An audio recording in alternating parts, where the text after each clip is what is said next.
Welcome to this meetup, everyone. We are starting. Yeah, okay, let's go. So just want to do a sound check with all of you online. Can you hear me? You can unmute. Yes, we can hear you. Loud and clear, good. So we are here in Stockholm, a small group, bigger group online. I think we're going to be able to have a very close, intimate conversation. That's really good. Before I leave the word to you, Greg, I want to, so happy to have you here, and also welcome everyone online and also here at Kluster. Can you help me just slap in, guys? It's so it's left in by doing. Oh, there. Okay. It's touch. Yeah. And I have just a second. I have to slap in now. So people coming. So maybe I could just say something very quickly. So Geraldo's just letting people in, which is great. So hopefully there's more people live here. Really looking forward to this conversation. I'm not even sure which camera I'm supposed to be looking at. It's this one over here. Yeah. Yeah. So it's gonna be really fun, interesting. I want all of you to come to me with all your honest, authentic questions. We're gonna have a really nice discussion. I want to hear what you all think about this huge topic of immigration too. So looking forward to that. I think Mayanne also wanted to say a few words before we get started. She's coming very soon. Hello. Very good. I just want to say some few words before we get started. So we are, you've probably seen this is a 4D meeting, right, for the conversations. So my name is Fernando and together with a group of wonderful people, we have been driving this since 2023. So it's a community where we are looking at the meta crisis. Have you come across the term meta crisis? So it's the belief that we are seeing a convergence of several crises in the world today. So just think if you go back year 2000 or even before, we have saved the corals, right? Save the forest, save whatever, but we didn't see that a lot of the things were connected to climate change. So there is a lot of thinking now that the same thing is happening in terms of several crises where climate change is one, even if an important one. So that's what we are looking at. And in terms of migration, it's a big topic if you look at the meta crisis. Especially if you go into the future, force the migration, because you're going to have climate change. Millions of people maybe that need to leave their countries and places, and also because of conflicts we have and inequality and so. So it's a big topic that is close to my heart also because I am 1987 January. I was new to Sweden one day. Yeah. So it's also on a personal level, right? I wish there was you, Greg, and you Sweden back then helping out, because I know the effort that takes to build a career and a place here. And that's the things we've been discussing now, right? I'm particularly interested because if you have migration, is of course, one issue is polarization that we are seeing more and more, right? So all these aspects, we are very concerned in the 4D community. And if you want to join, welcome. We are growing and we need more people to try to understand and what we can do about that. So this is one community, and then we probably wonder what's this place here. This is another community that Mayanne and also are also part of, which is the Kluster. And it's a community of a lot of people working with social entrepreneurship and issues, and it's also a co-working space.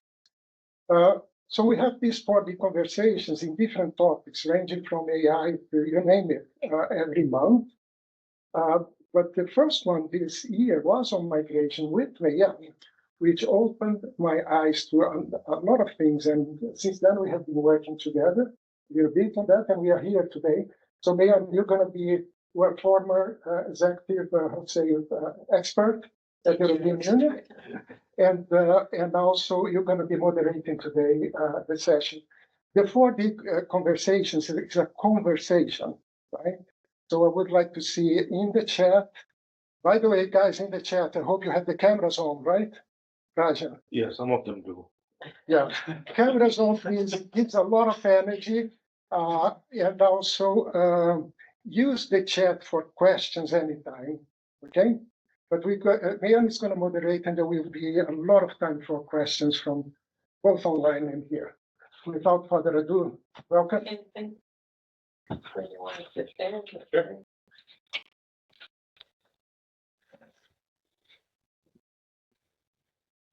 well, I'm very glad to see you who came here this evening and all the people online. I hope you can hear and see us. I'm very glad we can have Greg here this evening. And I mean, integration is a very topical issue in Sweden, in all of the EU countries, I would say, and many others as well. And you know, the first step towards integrating into a country is often getting your job. So I think that's very much what you'll tell us about, Greg. You know, we have a very high unemployment rate in Sweden right now. It's over 8%. Actually, for youth, it's over 19%. So that means 140,000 young people that are unemployed.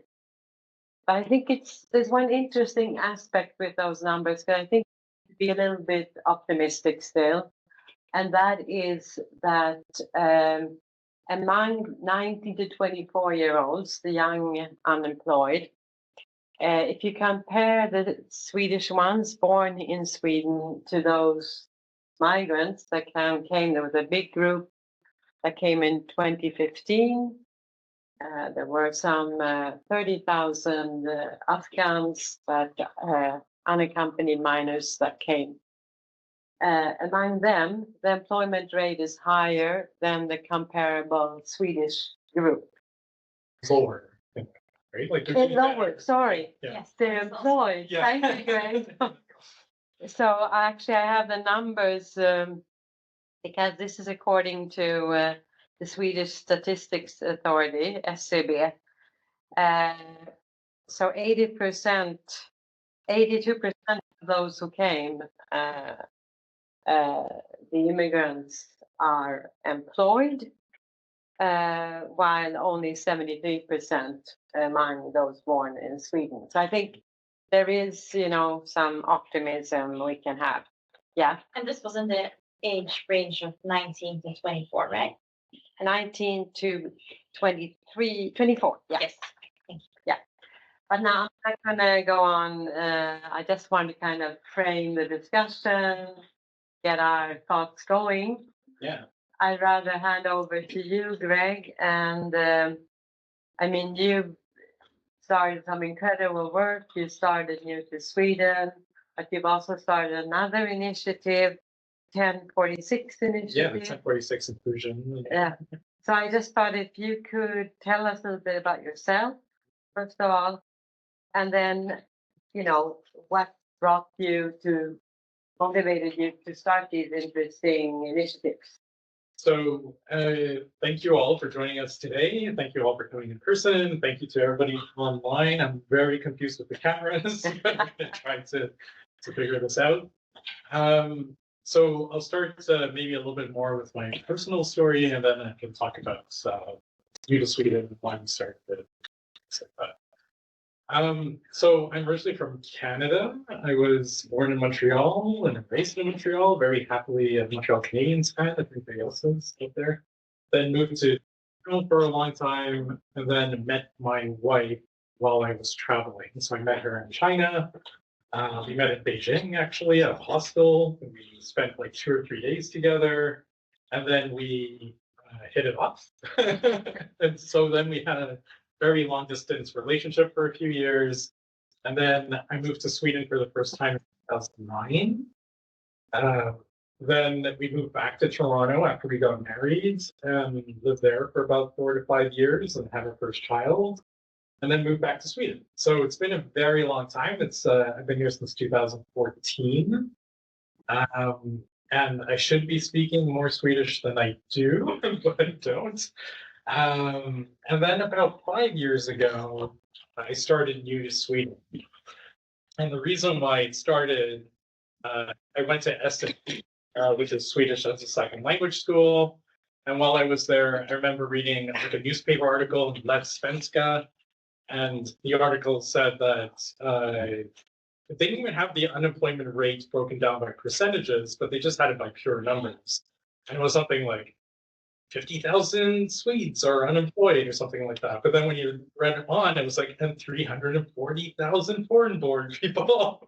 And I remember seeing this huge disparity. Yeah. I remember thinking, okay, that's a little bit strange. And I didn't quite get it, but that sort of started this whole thinking. And then I became a job coach because I used to be a recruiter. And when I was job coaching, I realized all my clients were immigrants and things like that. And then I was invited to a seminar just before COVID started. And that seminar was organized by someone who wanted to find a solution for immigration in Sweden. And it was me. There was one other person for sure who was like foreign-born, but the rest of the people in the room were not. And then they passed us like big pieces of paper with markers, and they asked us to write down what we think are the obstacles facing foreign-born people in Sweden. And me and this other person, yeah. So me and this other person ended up writing this list and just kept going and going and going. We used up the whole paper, and everybody else wrote one thing and stuck it up on the wall. And that's when I realized, okay, there's obviously a huge gap here. And so that very night, I went home, I bought the domain newtosweden.org, I bought newtosweden.se and newtosweden.com. And then that's sort of how it all started. And at first I wanted New to Sweden to be this network of organizations because I thought, okay, there's lots of different organizations working on integration in Sweden. Let's try to bring them all together rather than start something. So we started a Slack channel, and I think I started reaching out to so many different organizations, and one led to another, and one led to another. We had 35 organizations joining up on the Slack channel and like 50 people on it. But then I still found that I was the one driving all the conversation. And so by the end of the year, in November of 2020, that's when I started New to Sweden as its own organization from the get-go. Okay. And then you also have this other initiative. Can you tell me how? Yeah. Because I had the great pleasure, I have to say, to go to an event that you organized at Nordiska Museet last week, which was a fantastic event with young people from Gymnasia, I think, secondary schools. Yeah. And also with music, orchestra of young people playing came from Södertälje. And there was also, I mean, there are many things, but summarize also a panel discussion with some very, prominent, interesting speakers. I mean, there was an incredible event at Nordiska Museet. So tell us how these interact a little bit, or how they, the relationship. For sure. So maybe I should backtrack a little bit too, because I realized I didn't really explain what New to Sweden does.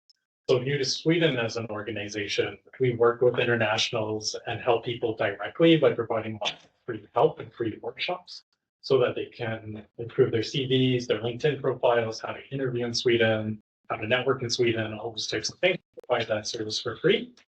We also work with organizations like companies to try to give speeches and presentations on workshops on how they can be more inclusive. And then the third part is this that you were talking about, the 1046 Inclusion Initiative, where we really want to work with the Swedish community and make sure that absolutely everyone in Sweden welcomed and included.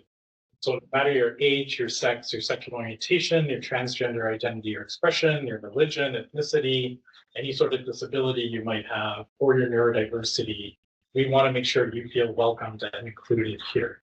So we started this project about 3 years ago, and it was a very slow build, and we managed to get again over 35 different organizations to participate, all nonprofit and social enterprise organizations including.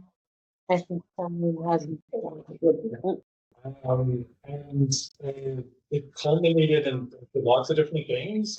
We went to a summit last year. We were at the Parliament. We spoke at the Parliament and had a nice session there.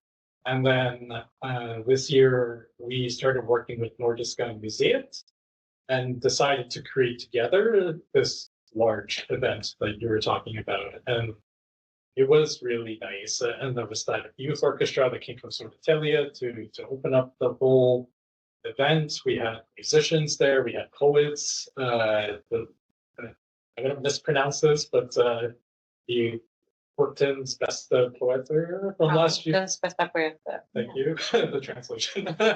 Yeah, from last year, and they performed. It was just this really fantastic, and we had a great panel discussion. With, Yeah, it was really. Just I work at Nordiska Museum and so was there backstage. Yeah.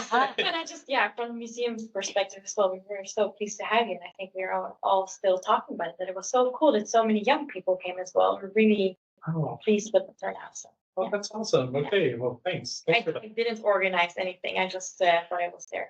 Oh, okay. Well, thanks so much for coming today and for being there that day. Because it was really special. Yeah. I have to say I was so impressed. Yeah. So, okay, but that's very interesting. So you'd say you work with 30 different or some 30 organizations. Yeah, right now, yes. Can you say, like, what do you do more in practice with these organizations? And, you know, if I come to, I mean, I looked at your website and I see you have, you know, online courses, you have different things. But if you can tell us a little bit more. Yeah. So there's two different aspects here. So there's what we do with New to Sweden as the nonprofit organization. So what we do with those organizations, we have like anti-racism workshops, we have awareness sessions, we have inclusive leadership sessions that we run and lead. I do lots of talks like these as well. So there's a whole layer of things there. And then with the 1046 inclusion initiative, those 35 organizations that we're working with, they're our partners. So they provide insights and tips. And so we post lots of inclusion tips online. We also we provide lots of data and statistics and studies, and we publish that. We created some short films. So we created 4 short films plus another, like a mini little doc sort of thing, and those have been really well received, and even through like the feedback that we received, like quantitatively, it did very well as well. And basically, we're trying to increase the representation and how people perceive people who are different in this country.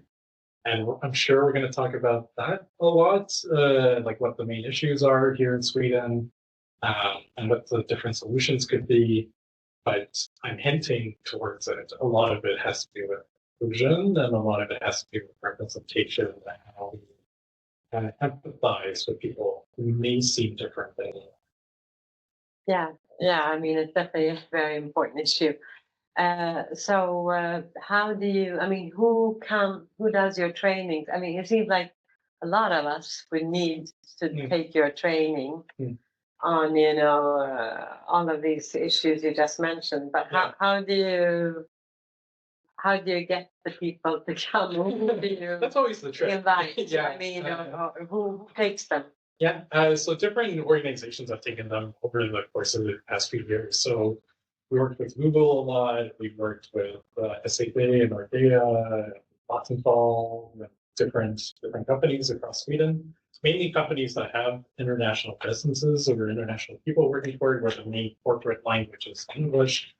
And I run some of them. I do the awareness sessions, and then I have somebody who works with me, Arne Verduren, who's been doing this for 15 years, and he does a lot of inclusive leadership courses. So he's much more specialized than I am. I like to raise awareness and talk about different issues, like, what people are actually facing. And then he's very good with teaching and training and making sure, okay, now we can take the next step. This is how you can try to make change. Interesting, yeah. And I think you don't only work in Stockholm. Mhm. You work more in other parts of Sweden. Mhm. Can you tell us a little bit more about that? Yeah, for sure. So we do a lot of our trainings are digital, so it's very easy to do in Sweden. And then we also recently started something called the Integration 360 program, where so New to Sweden in general tries to provide like holistic solution to immigration in Sweden. With the Integration 360 program, we recently piloted it in Umeå. So we went down to Umeå and we brought in the internationals who live there, and we trained them in person how to be able to find work in Sweden. Then we brought in a bunch of different employers, and then we trained them on how to be more inclusive. With the limited time we have, this is not a perfect solution, but with the limited time we have, we tried to train them how to be a little more inclusive, and especially how to interact and mingle with people with international backgrounds. And then we had to mingle together. So those employers met with students. And then what we found out was that it was a great experience for those students. They felt very confident afterwards. They enjoyed the experience and they felt heard. That was an important feedback that we heard back from that as well. Yeah.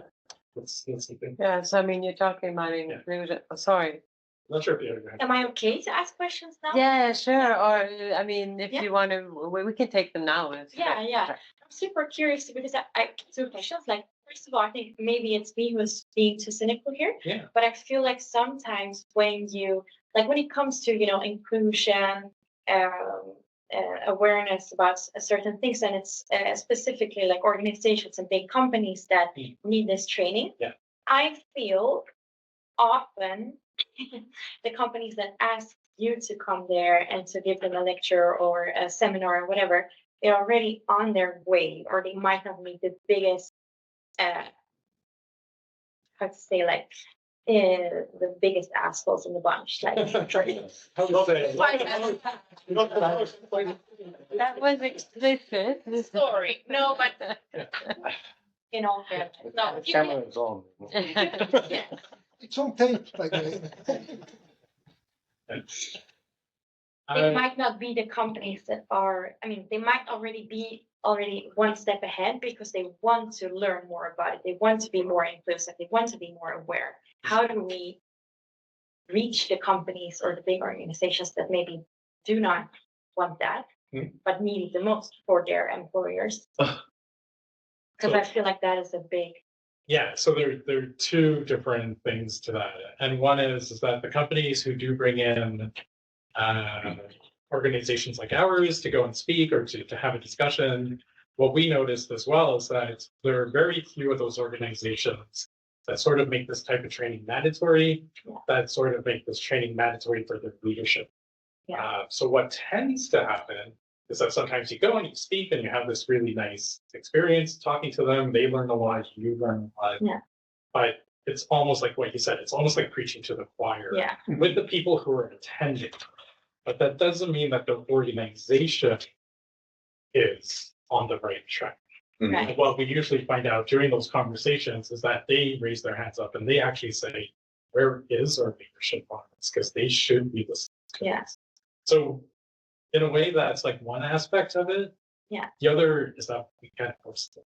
No. Right? Yeah. So like that's something that we have to deal with, but that sort of lends to this 1046 solution, which I'm starting to believe in a lot more after doing this for a few years, is that I think that long-term behavioral change is sort of the antidote to what's ailing this country. And I do believe that showing these films, by reaching out, by exposing and raising awareness, generally speaking, by working with a museum like Nordiska to raise awareness, and then eventually to hopefully create an exhibit that can be there permanently, that people can visit, students can visit constantly, will be able to affect them. And I think that's the way to go. Yeah. Sorry, I was pointing to you. I was talking about words. No. Can you spin on that question? Because if example, I worked 26 years at Ericsson. Then Yeah. one of the best obligatory education we had at Ericsson was unconscious bias. The first one. It was beautiful. Mhm. And so I got so impressed with your network. But then, I would say, correct me if I'm wrong, Yeah. but working at the mentorship program in Stockholm Stad, and also looking, for instance, all of a sudden I got to know about this program at SCDN. Oh, yeah. Okay. Yeah. What is it? I got a feeling that maybe actors working with integration maybe are not so well connected, because let's say the mentorship program I got, so wow, they didn't know about Move to Sweden. I asked on Sweden, you know. Yeah. Yeah. Is it true? What It what I is said? true. Because there is some work to do that, maybe also. 100%. So like we have a really good communications team within our nonprofit, and they've raised, I mean, starting 5 years ago from scratch, from zero, right? And even for me personally, not really having a network in Sweden, to what the comms team has accomplished, like now we reach 20,000 people on LinkedIn, and, you know, things like that. But it takes time and it takes effort and it takes a lot of funding. So, you know, we have volunteers who are helping us, putting in a lot of their time. We have to be able to try to get funding, to be able to pay people appropriately, to be able to do things on a full-time basis and things like that. It's a difficult road for nonprofits. It's a difficult road. We were just talking about it earlier. I won't out who I was speaking to, but we're just talking about other DEI organizations in this country and how difficult it's been. Like there's been a lot of cuts in funding. There's been layoffs and things like that. So it's been very difficult to be able to do this work full time, to be able to raise the awareness enough. Like in a perfect world, we would have 10 different people, you know, working towards this, you know, but we have to make do with what we have. Yeah. Okay. Rosa, yeah. Go ahead. I was wondering, how do you measure the impact of your trainings? Yeah. I'm one of the cynical people who doesn't really believe in one-off trainings and them having any sort of longevity. You have staff turnover. What you really need to do is embed changes into your structures and your process, into the leadership, etc. So what kind of metrics do you use to measure the impact, and how do you vet or confirm with the organizations and companies that you work with that this is not a box ticking exercise for them, so that you're not involved in perpetuating that kind of performative progress? So that's a great question, and I'll admit one. Yeah, this is one. But I'll admit, like, you know, we are part of that. Like I do think, especially when we were starting out, because we were just trying to get our name out there and try to be able to raise awareness on these different facts and studies that we found that we thought were really important for people to hear about. So we were part of that process 100%, where we knew we were going into an organization, there might be a specific amount of people who hear what we're trying to say, and then check, you know, they're done. But for us, it was like, okay, we get their logo, we get to work with them, they pass us a certain amount of money to be able to do it. It allows us to continue our work and do things that way. So it is very difficult. And we have done feedback forms and things like that to try to measure it afterwards. It's not 100% perfect. I know it doesn't lead to significant change, but it does lead to a lot of awareness within the organization. We receive a lot of feedback. So what it does is it actually motivates people within the organization to enact change. We're not able to handle them through proper change as much as I would like to. And to be honest, they don't have a lot of funding either for certain things. So it's like, it becomes like a very difficult thing. They have a lack of funding for what they're able to do, what they can pay for. And then we have a lack of funding to have like 6 people dedicated in our staff to be able to lead, you know, and hold them through this transition process. So it has been difficult in that way, but you know, be the first to admit it. Thank you. Like I wish that can change for sure. And each small steps, you know, you have to, every contribution, that's my view, is important. Even though, you know, we like to see change right away, or, you know, factor. Well, that's the thing. Like, you kind of wish it doesn't become too cynical a conversation, but, Yeah. but there is a lot of talk about, like, okay, are we just making change through entropy? Like, are we just making change because, life just keeps moving on in a positive way? But I do believe, like, deep down that no, we are making a difference because, like, I do know, because I do hear the stories from lots of different people, and, even from Nordiska last week on how it's affected people. There is a lot of change. It just depends on what's the best method. But we'll talk about that. Yeah, no, I fully agree. And also there you saw when you partner up with Yeah. with like a very well-known and respected institution that, it's a win-win. Exactly. So And it opens up a new door, and then that Yeah. door is going to open up another door, and Yeah. that door's, and that's how we have to keep moving forward. I want to get more to the substance now and ask you kind of a direct question. Yeah. If you feel that you're included in the Swedish society, and if not, what are the main barriers? Now we're getting to the heart of Now we're getting to the heart of it. matter. So, do I feel included in Swedish society? No, I do not. But I also have the caveats, like I don't know how the prerequisite. I'm trying to think of another word for caveat, but like I have like the thing that I do not speak Swedish, so I understand that. So I understand that I have also closed the door just through my language. So I know that exists, but I also know very many people who do speak Swedish quite fluently and also do not feel included. There was a study done last year with Neocompus Bureau and Perspectivo, but they found that 41% of all foreign-born people feel included in this country. 41. 41%. So it's such a low number. Yeah. And you can just go around the room and maybe ask a few people here how they feel, but like you'll see that mirrored in lots of different people, and even those who do speak Swedish. In terms of issues that are there, there's so many, it becomes hard to figure out where to start. Yeah. From a non-personal point of view, segregation is a major issue here in this city in particular. It's a major issue across Sweden. But here in Stockholm, you can physically see how segregated our city is. The majority of people who have foreign-born backgrounds are living in the suburbs. And when you go downtown, they don't exist as much. As you see, I live in Kungsholmen. You can see that difference with your homes.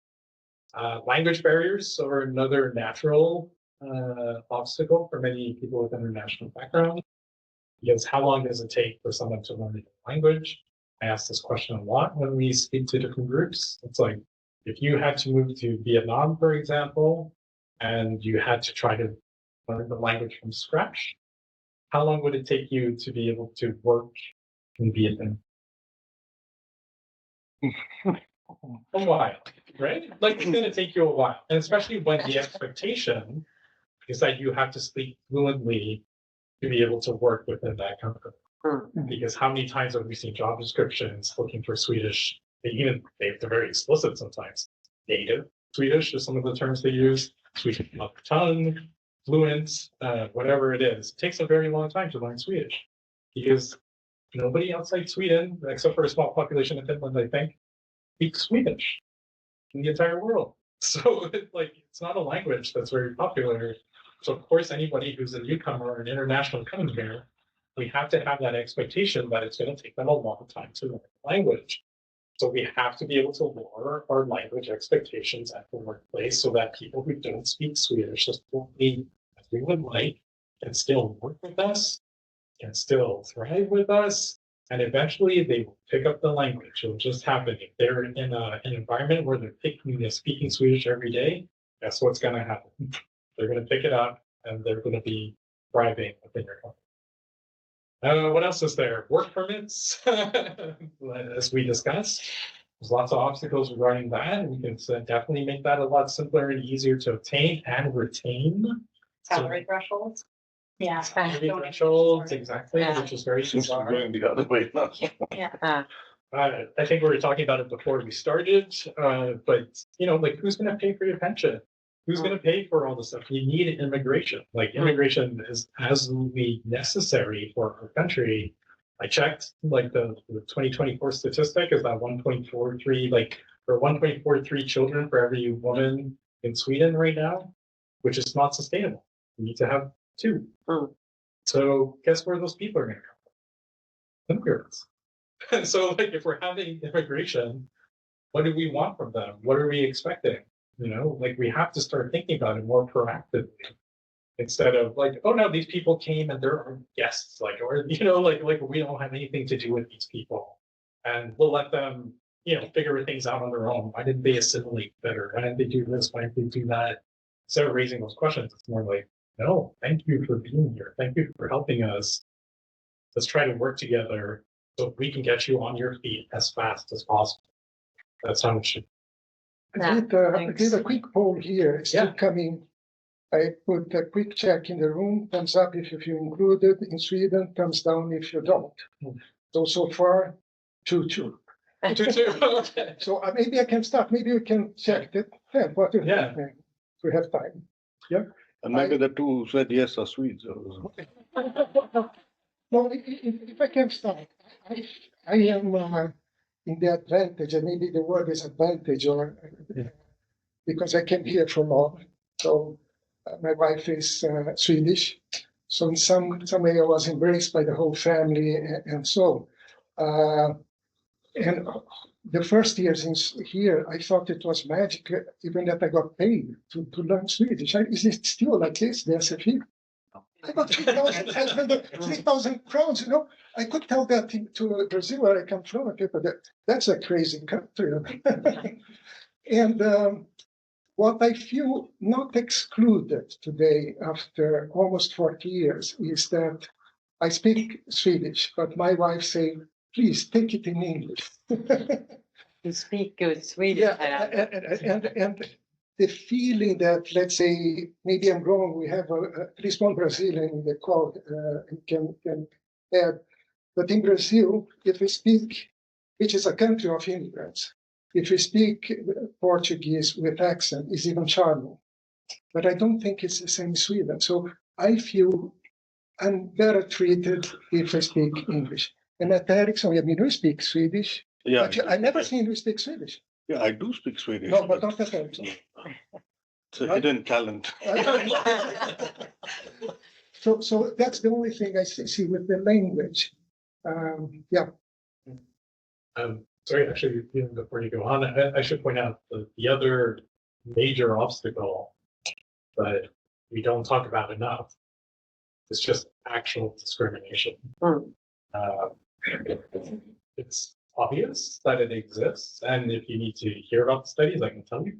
But it does exist in our country, and that's something we definitely have to work to try and do.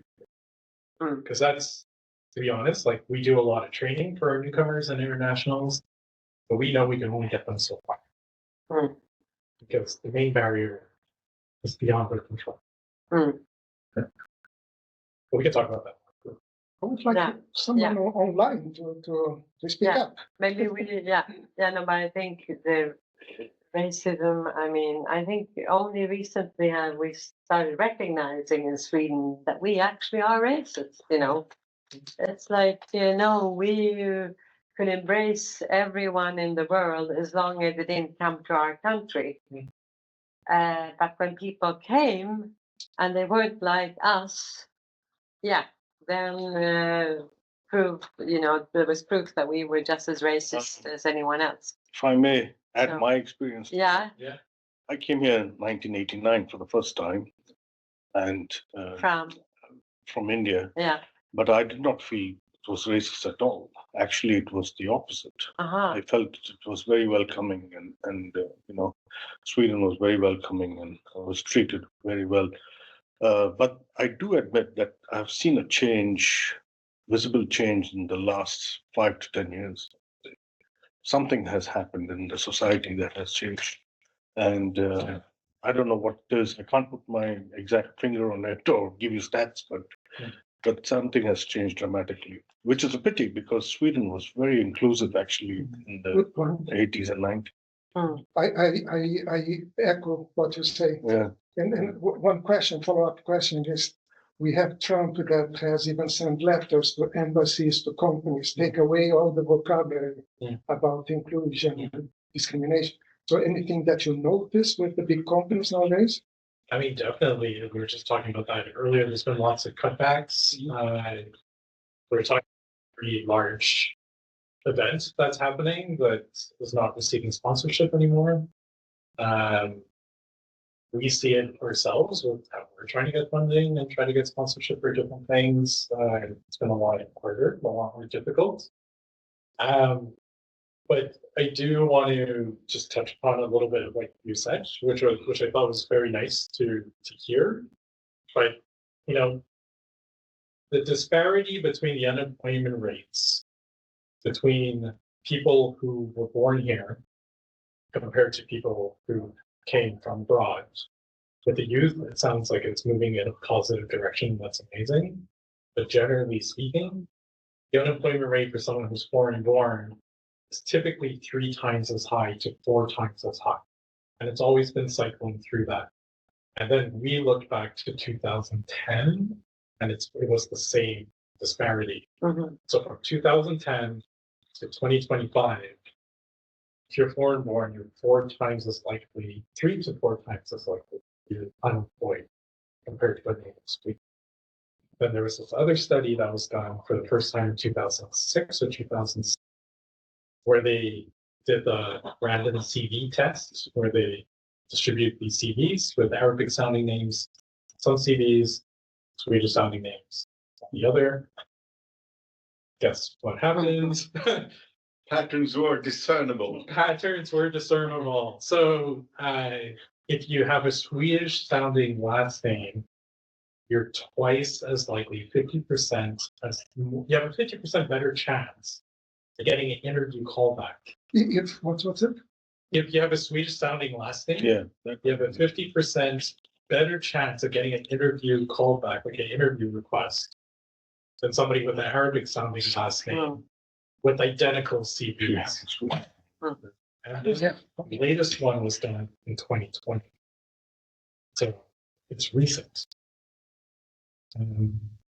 Yes. Yeah, I just wanted to circle back just a little bit to what we were talking about. You make such a great point, which is that discrimination is happening all over the place. I have experienced a lot of overt racism and subvert racism, all kinds of racism in Sweden. And I really struggled when I first moved here to figure out why is it that everyone has bought into this narrative in the Nordics that they're not racist, that they're super progressive. Yeah. And it really blocks this ability for people to see what's right in front of them. And then I read a piece written by Tansi Diani, who's a Danish academic, called The Nordic Denial.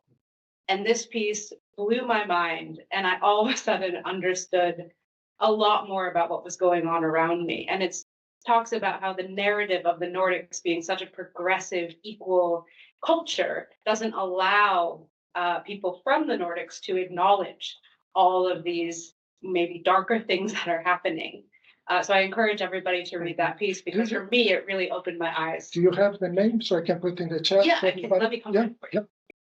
That is so interesting. Yeah.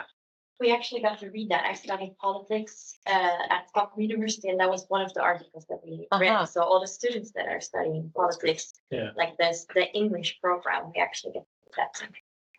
I want to add something. In the Netherlands, it's actually the same. So it is not only the Sweden thing. So there were research, and I don't know the statistics, but there was a lot of news about it because it came into big discussion, and also somewhere in 2005, maybe it started from that point that they started to investigate, because many people from abroad complained a lot that they were not invited for any interview, and then this was exactly the same issue. So it is not only about Sweden.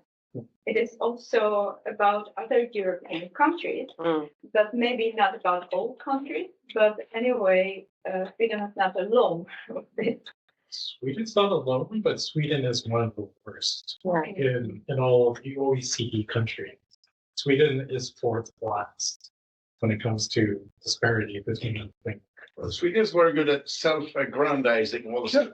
Can I, sorry, but just picking up because there is exactly the same comment here that I'm just thinking hilarious. The last weeks has been in England with all the demonstrations against immigrants. And there was this meme that they go to the demonstration at the same time they eat Indian food and everything, right? So Andreas, do you have a question? Would you like to take it on the microphone? Andreas from? Sorry. Okay, was it me? I wrote a comment. There are more than one Andreas. More than one of them. Okay.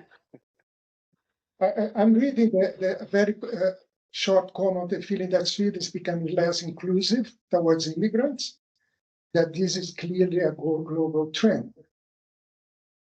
So where at the moment countries are turning inwards, becoming more nationalist. I'm just thinking, so it's more like a comment. Is it? It was a comment. I mean, I think it's clear that this is not only happening in Sweden. This is something happening everywhere right now in the world, every country. I think all of that I read in the news at least.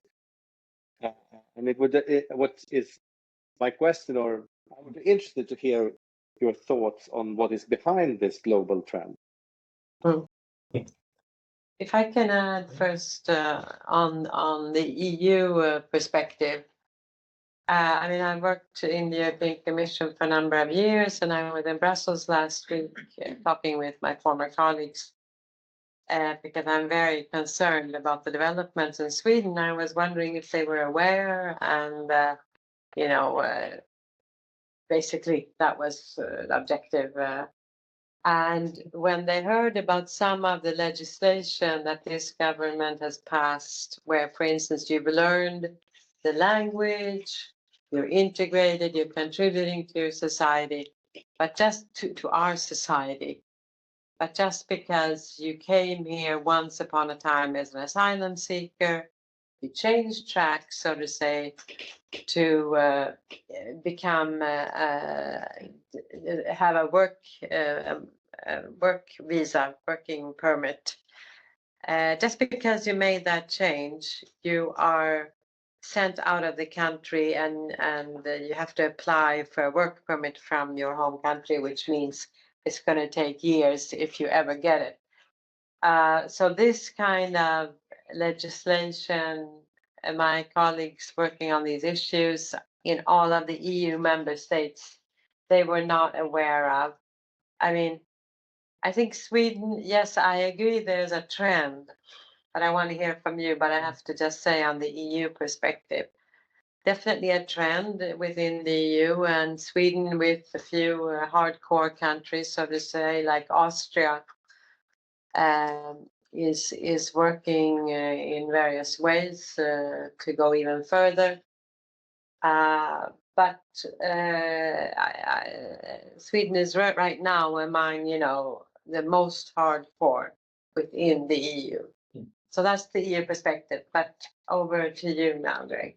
Yeah, so I would just say that there are a few things there. One, that this is not a recent trend in Sweden. As we were saying, that the studies were done in 2007. The unemployment rate has been the same since 2010, 2012. We've been one of the worst OECD countries in comparison to the others. This has been constant. This has not shifted. It's actually been quite consistent. It's almost been the exact same rate. When you look at the graph, it's like it's been consistently bad for at least 15 years. So yeah, I would argue that the changes in Sweden are quite recent with the rise of Sverigedemokraterna. Everyone, regardless of if they hate Sverigedemokraterna or not, they are doing the same politics because it's the politics which they think is buying them votes.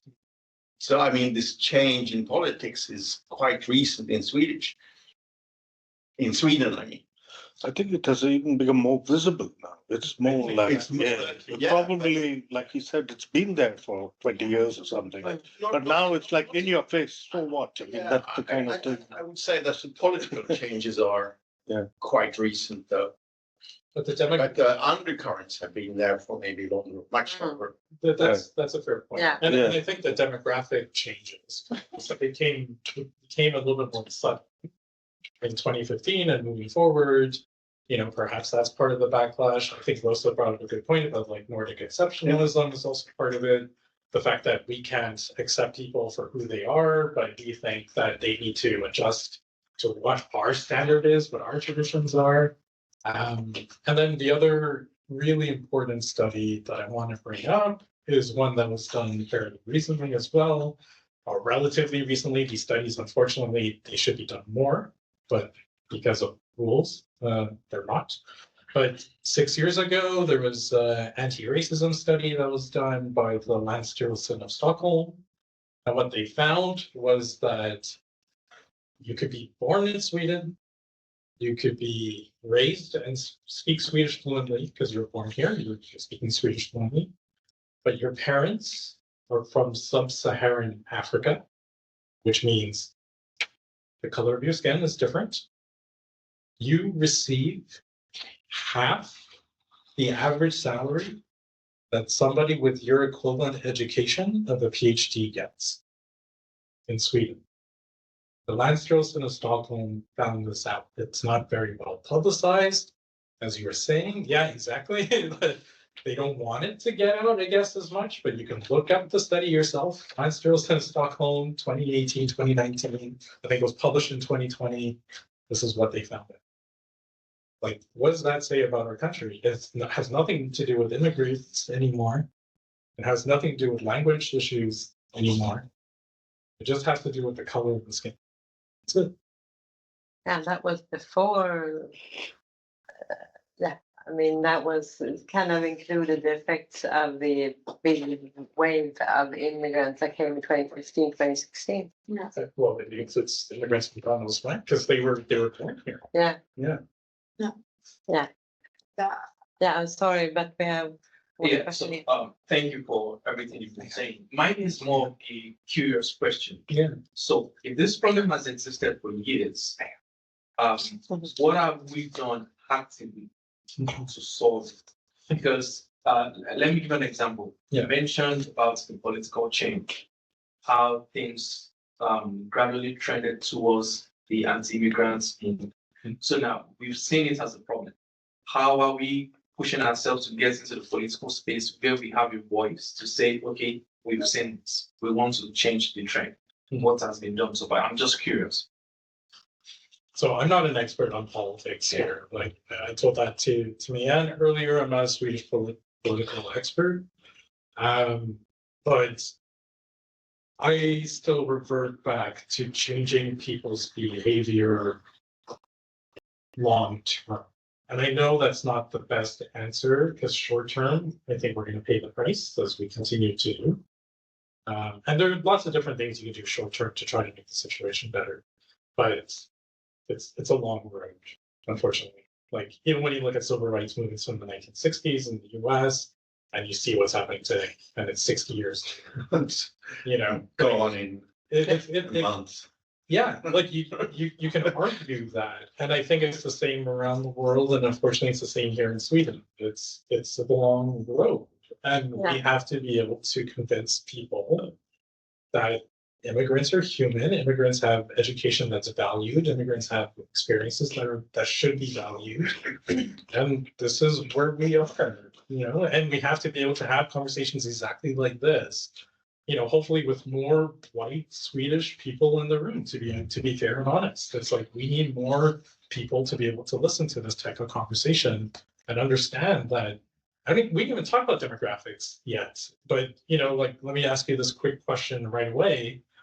How many people, if you take people aged 20 to 65, so our workforce, pretty much, how many of them are foreign born? What percentage of them are foreign born?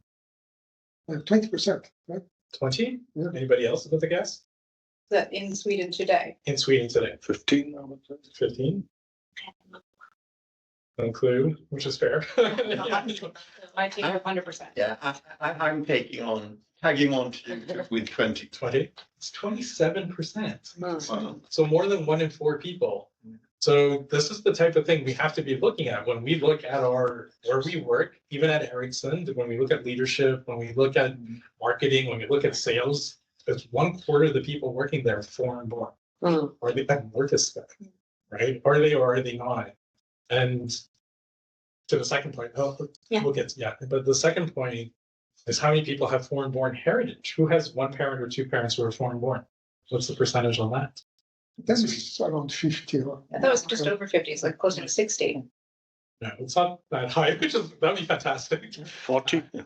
It's 39% of all of Sweden. So almost 1 in every 2 people, right? A little bit over 1 in 3, a little bit under 1 in 2. Or have a foreign born background in Sweden, have at least 1 parent who's foreign born.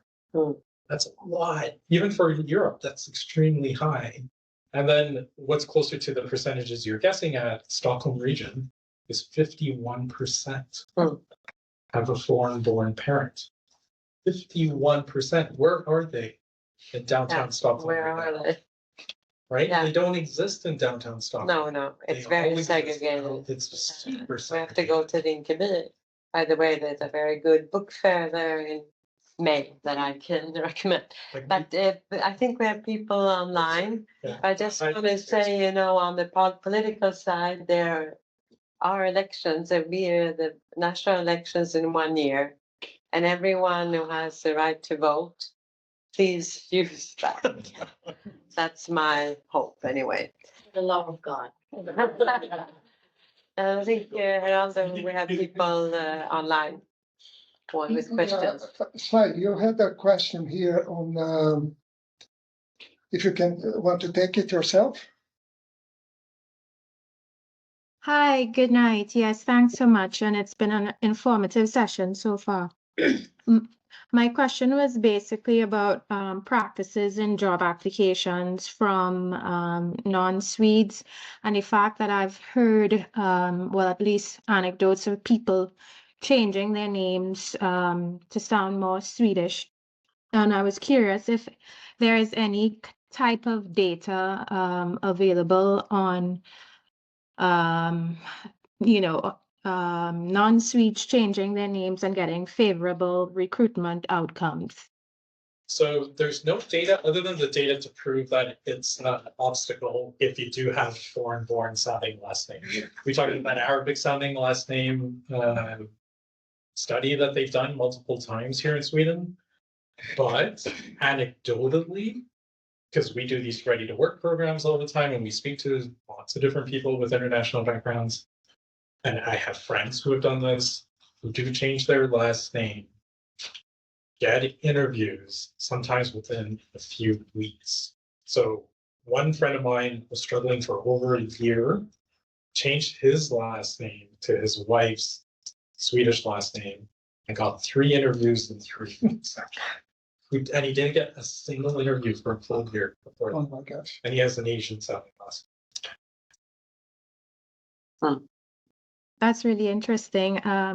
For me, well, I prefer to remain authentic to who I am, but I wonder if this is an actual practical recommendation that could be made for persons like myself who might be on a time-sensitive permit, and this could make the difference of getting, through the next door. Would you recommend this is something that people can do? It's such a tricky thing to ask, to be honest, but unfortunately, I think if you want to improve your probability and your odds that you're going to be able to find work faster, then there's no harm in changing your last name to try. There's no harm trying. There's no harm trying. It's unfortunate. I'm sorry. But, Thank you. Do we have more questions? No. No, just anecdotes. There is a niche for a new market. The names will be on sale. New market for name. Sorry. Oh, sorry, I think she had. Yeah, I also had just an anecdote about it because I think it's also another nuance, or what we want to call it, from like the study that you mentioned with like an Arabic sounding last name and so ever versus the Swedish names. But then, so if I take myself, for example, I'm not Swedish. I'm actually half Serbian, half Dutch, but my parents moved here when I was 7, and I'm perceived as Swedish because I'm a white woman. Nobody questions me. I have no accent, like, yeah. But then all of a sudden, it's such a hypocritical, like, people can be, or like the jargon, the norms, whatever, it can be so racist here, so openly racist even. But then often my name is Faye van Arkel. It's very like, okay, now everybody knows it. but I mean, it's still like you would hear, everybody goes, oh, I haven't heard it. Where are you from? But then it's fun. So people are like, oh, you're like, what's it called? Like, Noble. It's like fun. Part of the nobility. You are like, oh, that's nice. That's so exotic. And then all of a sudden you know another language, and it's not Arabic, or you're not dark skinned. So then it's all of a sudden you're multicultural, you are worldly, you are well educated, and it's also such a shit show that can be. Yeah, I'm sorry, I'm using harsh language, but It's okay. It's a very frustrating topic, and I keep being frustrated. But like I also live in a student dorm, so I live with a lot of people from India, mainly Bangladesh, also people from Afghanistan that come here, from Cameroon. I've had, and it's quite easy if you know the language, and if you are like you said, perceived wise, and then all of a sudden for me on my CV, usually, you know an extra language, then it's a plus. But if you know Swedish good enough, but then you have Arabic or something, like this is the witness of a lot of my friends at least, then it's like, they want. So that's also like another layer of an immigrant that's suddenly perceived as the good immigrant, the immigrant we want, because I'm white. Another anecdote. In the end of last year, I did a DNA test.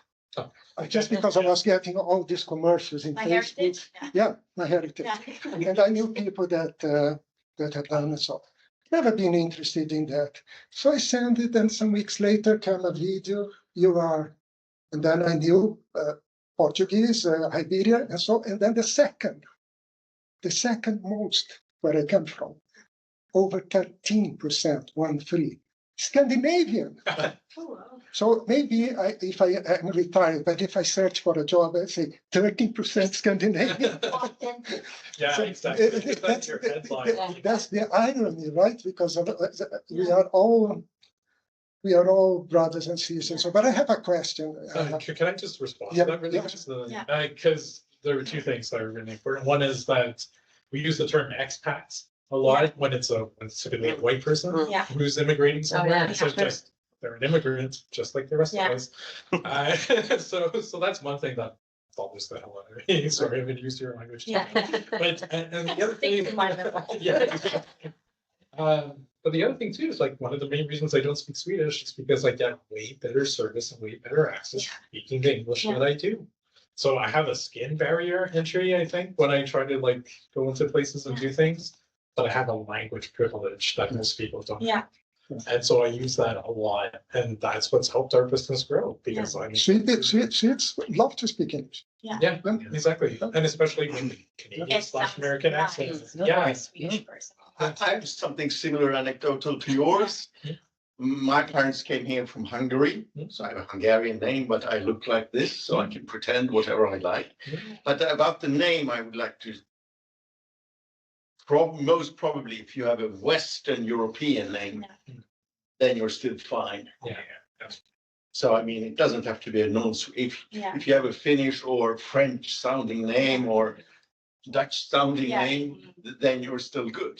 But a good friend of my parents, I mean my parents' generation,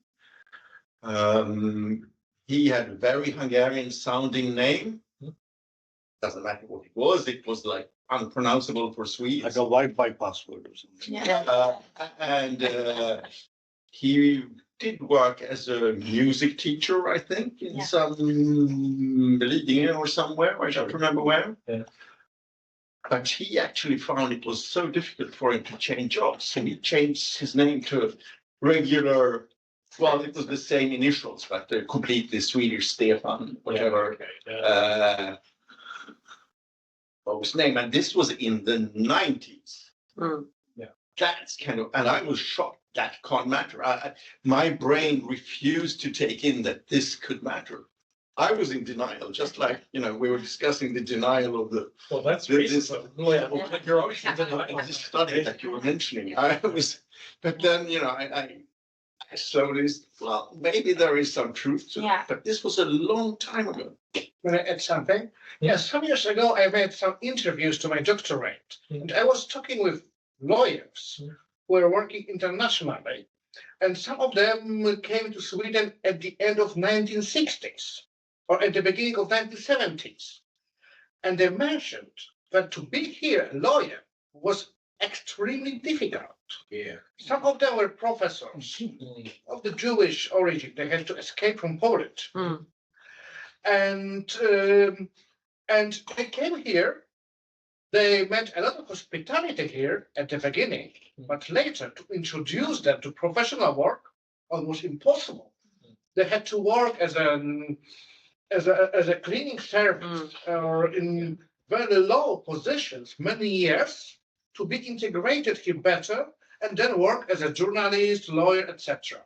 Now they are journalists and lawyers here, but then 50 years ago was similar difficult like here. Right now. Can I pick up on that and just answer this question to you, Greg?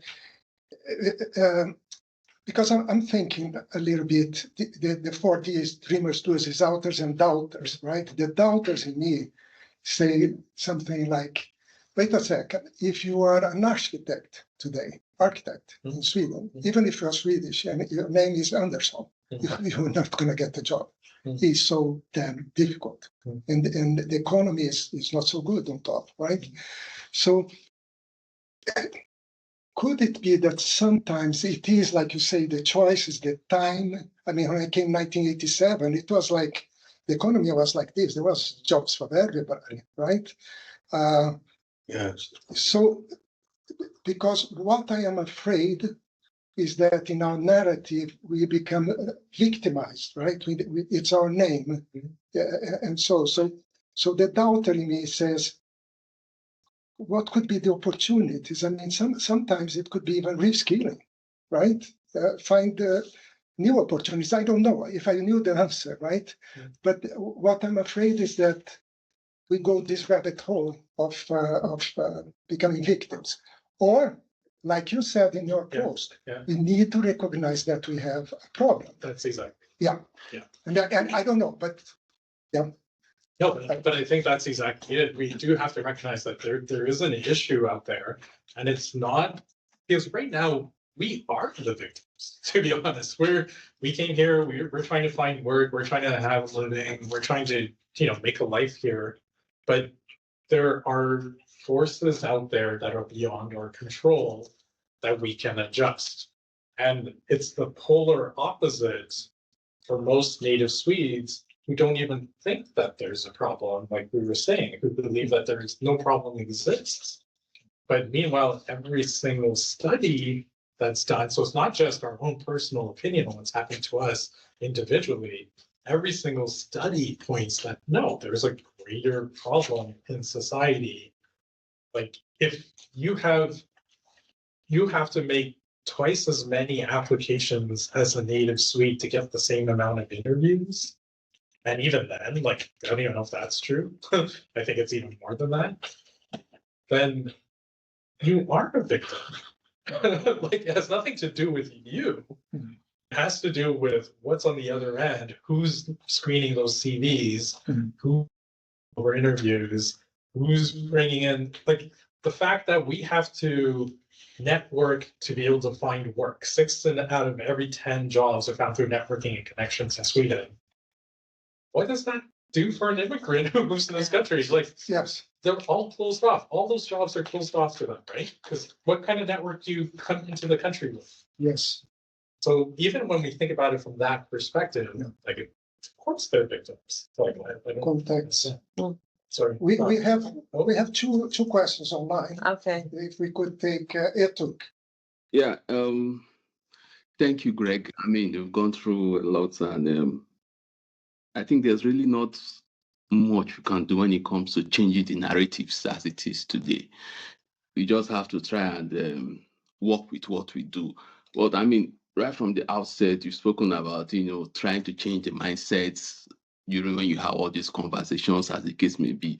I mean, from one or two last people that spoke online, we talked about time sensitive visas, we talked about changing names and everything. I want to ask, or would I say suggest, your platform, you've been able to engage with employers. Can you bring them up together and do some kind of job first, particularly for those that have time sensitive visas?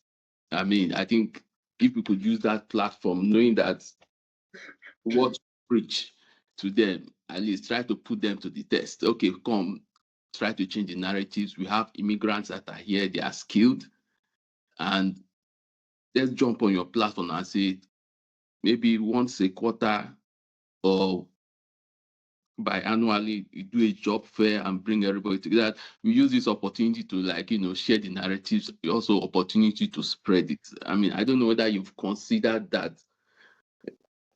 No, we have.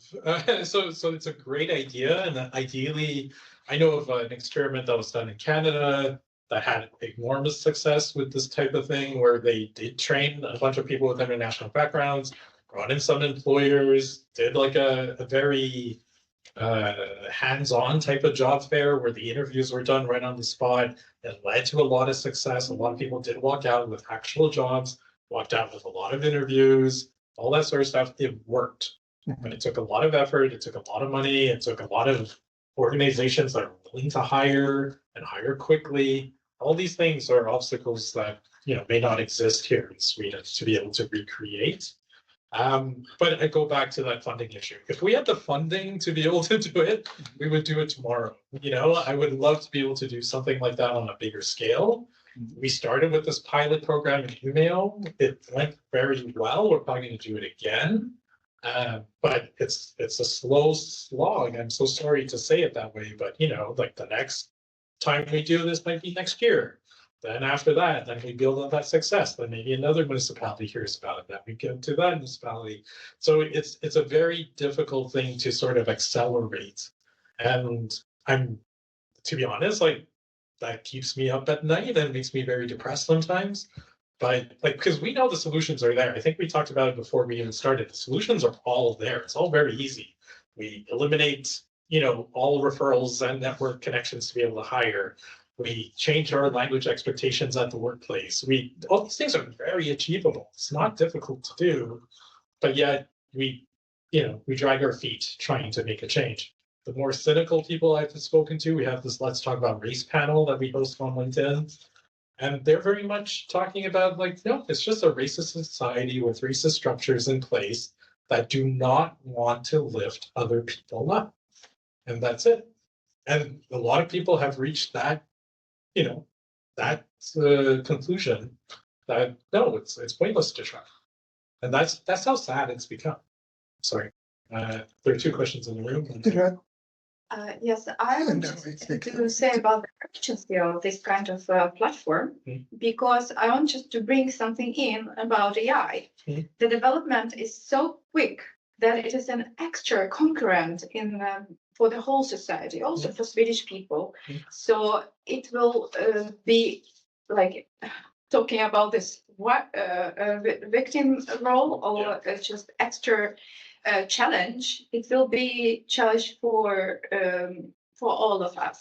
And so talking about this platform for humans and by humans, it is extra. It has urgency, because in 1 year, there will be maybe all AI agents, HR agents hiring people. So there will maybe be even less percentage of success in that, because everything is done program.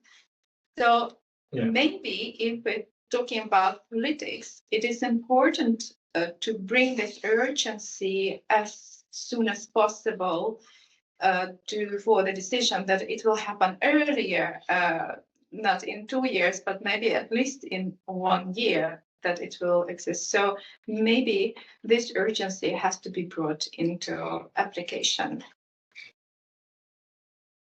It's yes. If I understood it correctly, though, even with AI, like AI is kind of proven to be racist too in many different ways. Definitely proven to be racist. Definitely Kind of. proven to be racist. Has it? Okay. Yes, yes. Yeah. Think So- about the people who have built the machines, who test the machines, Where the data comes from. where the data Where comes the data comes. So a lot of it. Yeah. Yeah, and also, about discrimination against various groups comes, due to the web, who made them, who built the systems. So I guess they're trying to improve it, but yeah. We have Shaurya that has been handing his hand Oh, for sorry. a long time, and Yeah. then we have Saya, but Shaurya, please. And so nice. Yeah, thank you, guys. Yeah, hello to everyone. My question is a little more tactical than the holistic viewpoints we are having here. One is, Greg, do we have any data points or your experience around how the medium and small enterprises all across Sweden have an approach towards expats, immigrants, migrants, whatever you may want to call them, and because majority of enterprises are small and medium enterprises, which are very prevalent all around Sweden. Do we have anything? And a follow-up to that question is that anywhere in the Nordics, since Sweden is the worst, what are the other Nordic countries' parameters where they are doing better in terms of racism or less discrimination, which probably could be a good starting point for Swedish politicians to think about if and when that happens. Yeah. So those are really good questions. Unfortunately, with the data, as far as I know, there's no such data that exists. I don't know if there is some sort of SME type gathering of different organizations that sort of brought it, try to get that type of data available. It's not crossed my path. I have not seen anything like that. And I would, to be honest, be kind of shocked if that did exist, based on the amount of data that's actually available in Sweden, which is very poor. And that's actually one of the other points that we need to make, which is even just data accumulation on these topics has been either deliberately or unintentionally ignored. And it goes back, I think, again, to that Swedish exceptionalism idea. For some reason, we just don't want to hear the truth. So every single study that's ever done kind of points out that there's a flaw in society, right? Like that's what happens when we learn things. But for some reason, we do not want to have those studies exist. And even the studies that do exist don't get the proper publicity that these should.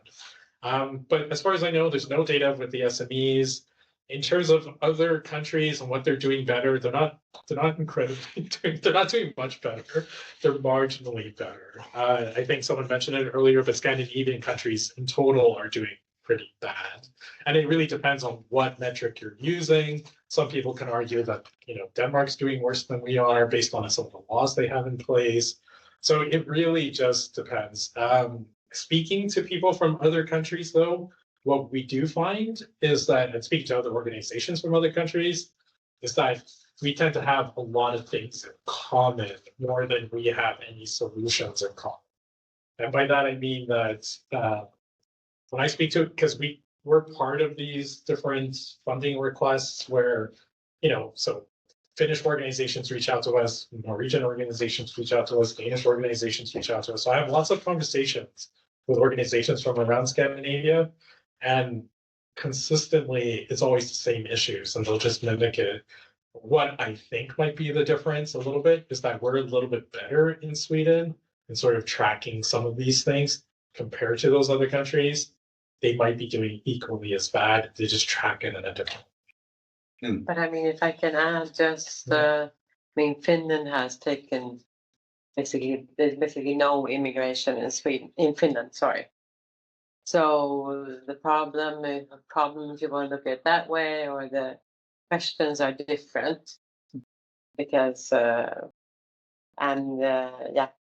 border is closed now completely, of course, for understandable reasons, but Belarusians, they're not letting anyone in now, but this has been the policy for quite a long time.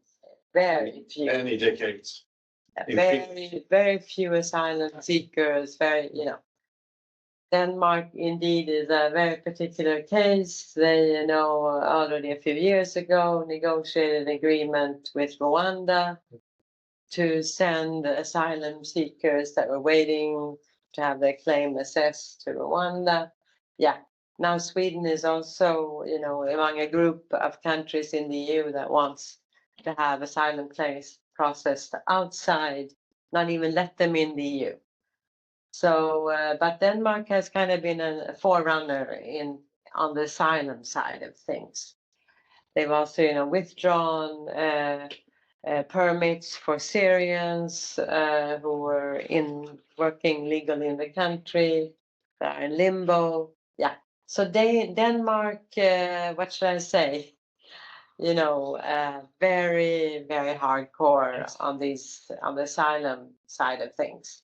But I don't know, of course, on migration, on these other issues that you're expert on. So what I would say too is because we had this question earlier with the global trends, the global trends that we're becoming more nationalistic, we're becoming more siloed, we're trying to close off our borders, etc. Maybe this is too idealistic and maybe too optimistic, but I hate that argument sometimes because I'm like, forget what the other countries are doing. What are we doing here? Is this how we want to be represented? Is this what we want to be doing? And how can we be better? Because I've had that argument before at different organizations that we've been at, where somebody in the audience will always bring up that, well, we're better than Norway or whatever it was, and I'm like, that's not the argument. That's not the point. It doesn't matter if we're better than another country or worse than another country. It's is this fair within our own system? And I would argue it's unfair. It's very unequal. Oh, sorry. Yeah. I was curious, and this might be very naive, but bear in mind, I don't have an education or of any sorts within an organization or anything. So, but I'm curious when you say we need funding, and that is of course understandable. But for example, for a job fair, just for a sec, the minds we have here and online, what if you break it down the funding, for example? What if there was some connection we could pull for a venue? And I have a whole network of students who are super eager to work here. They have a master's or they're doing their master's or their PhD or whatever, and they want to. So maybe there are some volunteers that could help, and then maybe you have some, you got the task. Yeah, I will. No, but seriously, what kind of funding is realistic, and could we break it down to some practical stuff like venue or because there must be some people that have some kind of power within offices, companies, organizations like us or you that would say, I came here 20 years ago, I owe this one person that helped me, I owe my career to that, or I would love to be a part of this movement. Yes, heck yeah, I'll give my 2 hours or whatever to stand there in a job fair and at least meet the students, right? Yeah. I mean, if we're going to be here for a conversation, we should also be positive and see what can we do with the little time, because even 2 hours on whatever, that could make a difference. So volunteering is super important. And then of course, for nonprofit organizations, social enterprises, it's extremely important. We rely on it and it really works. Yeah. But at the same time, 2 hours to volunteer, who's onboarding that person, who's having a meeting with that person, who's going to offboard that person, what is that person going to do within 2 hours? Yeah. That takes full-time employment. Yeah. For somebody to be able to handle that. Yeah. So that's the kind of funding we're talking about. You need to have, for this Nordiska event, we basically volunteered our time to make it work, but how much of our time, almost 2 full months or 3 full months for me to make it happen. It happen. So who's donating their time and money for 3 months straight? Yeah. And that's the kind of thing you need. Yeah. Yeah. That's the dreamers in the for this. You know, we are connected. Yeah. But we are 7 minutes to. Okay, the last question. We have one last question for Sai. Sai, would you like to take the mic? Yes, hi again. All right, so my situation is that I am a non-EU job seeking person, and I want to know how can I best advocate for myself with employers who might be reluctant to initiate a work permit. Like, how can we help potential employers best help us? It's a really difficult question. The problems with the work, there's a problem with it just naturally. It's that you're time sensitive when you have a work permit. So you might have a year, you might have 2 years, but then that's kind of it. And you have to try to make things happen within a set amount of time. Because unfortunately, the way Sweden works, it's networking and knowing the right people who might be able to offer you a position. So it's what we tend to recommend, and it's a very difficult recommendation, but it's to get to meet and greet and network as many different people as you can on LinkedIn, many different people as you can in events like this, as very many people as you can in other networking events and all that type of stuff, because that's probably your best opportunity to be able to find work in this country. It's getting to know as many different people as you can. And it's a little bit of an oxymoron because you're stuck because you have a certain amount of time. So to be able to create the right relationships takes time. And that's another problem that with work permits, unfortunately. The only other thing that you can do is try to network and find people who have had success with work permits at different organizations. Maybe it's Ericsson, maybe it's somewhere else, where you know that they might be more open to that sort of thing, and apply there and network there and concentrate your full effort at organizations you know are open-minded towards work permits and everything that comes with it. And Melissa probably has a nice suggestion too. Yeah, there's a list floating around on LinkedIn of Swedish companies that do hire internationals and sponsor work permits. Yeah. That would be my first recommendation for you, so you don't go and do all that legwork yourself. Yeah. Can you write it again? It's not like a searchable thing. It's like I just because I basically live on LinkedIn. It's just there. Yeah, I think it's from Intertalents. I think they've compiled a list of organizations that are open to employing international talent. So you can try something like that. There's also a new website. It's called No Swedish Needed or something like that. Yeah. Okay, yeah. I don't know how, I can't vouch for it, but it does exist, and it came out 2 weeks ago. Okay. Yeah. Great. Thanks for that. No problem. Okay, well, I think we're approaching the end. Do you have anything more you'd like to say? I'm a little bit thinking what would be a wish list, looking ahead. We'll spend another 2 hours. No, but there is one thing that I wish everybody can do, and we all have the power to do it, but it's just to become more self-aware of our environment and where we are, so that now that you have these numbers, you know what's going on in this country. Now, when you do go for your next meeting, when you do go for whatever place that you're going to, is to be self-aware and look around and then just see, okay, there's a bunch of white Swedish people here. And look over there, another bunch of white Swedish people. And then think about that and think about why that is. And then try to do something about it. However means you can. There's lots of different suggestions, but literally that list would be extremely long. But at least get that awareness going and notice that there is a problem wherever you go. And same thing, if you happen to work, look at your leadership team, look at your sales team, look at your marketing team. Don't look at the cleaning crew.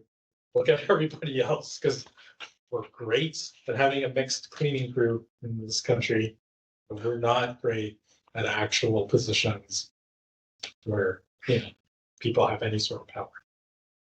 Okay, well, great. Thanks, Greg, for taking the time for sharing all this with us. Really, really, I really enjoyed it. It was very interesting. Thanks to you.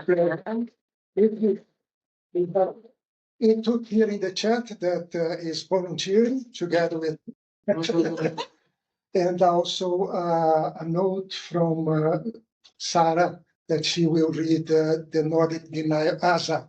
So we are making the connections here. Yeah. Can I throw out the last tip? Sure. And I think especially for the people online, I am not at all sure what people we have here tonight. But if you are a student and you are here as an exchange student, you're doing your master's, your bachelor's, and you have a personal number, you can become a free member, a student member for Vision Fackförbund. It's Vision. It's a union for people that work in the welfare mostly. But here is the thing, like, so they will tell you, yeah, but are you going to stay here, blah, blah. But you can become a free member and you can use their tools, which are really good, actually, in order to find a job.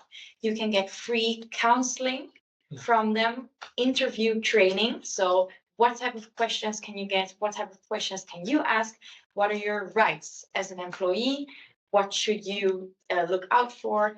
What salary could you ask? And also, you have a great GDPR safe AI tool, which they it's a co-work. Yeah, and you can use that, so you can link the